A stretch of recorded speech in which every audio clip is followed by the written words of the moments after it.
So the reason why I wrote my upcoming book, The Minds Behind the Games, Interviews with Cult and Classic Video Game Developers, is pretty simple. No one knows who made these games, bro. It's like if I tell you, who wrote Romeo and Juliet? You know. Who plays Captain America in the Avengers movie? You know.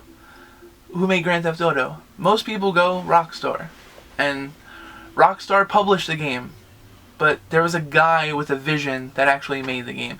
Who made Bully? We don't know. We know Rockstar made it. Who made Max Payne? We know Rockstar published it and Remedy made it. But all of these games have really cool backstories. The developers are great people that you could be sitting in Starbucks with and not even know. You could be sitting on the train next to them. They've all lived really crazy lives, and there are things that influence them to make the games that you play. So over the course of writing this book, I got in touch with over 65 developers.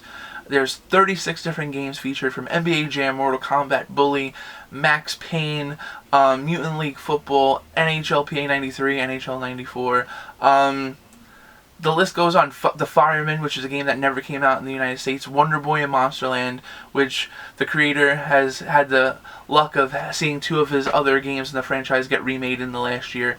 So if you... Night Trap, one of the most iconic and infamous video games of all time. So if you love video games, this is going to kind of give you the VH1 behind the music of each of those games.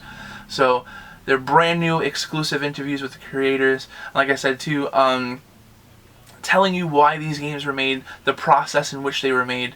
Also, too, I even failed to forget, like, Yar's Revenge is featured in the game, E.T., A Boy and His Blob, which was created by Gary Kitchen, who did Donkey Kong, and David Crane, who did Pitfall. So it's like every single era of the video game industry, from the Atari 2600 to now, with the Ouya and Project Nemo mixed in, consoles that some people have never even heard of, are featured in this book.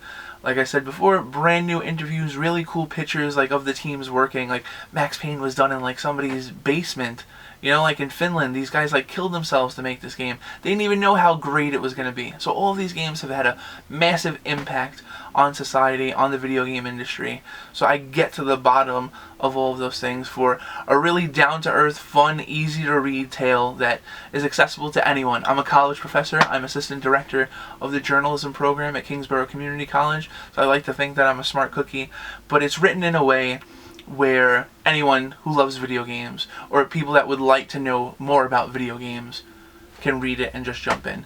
One of the biggest problems, I think, with books based on video games is they're either written in a very highfalutin way from a scholarly point of view, or they're written in an opinion-based way where it kind of like robs the legitimacy of the project. So being a journalist, being someone that has covered the video game industry for over a decade, I spent a sincere and serious amount of time researching each of these games and speaking with all of these developers and really getting to the heart of what makes these games so special.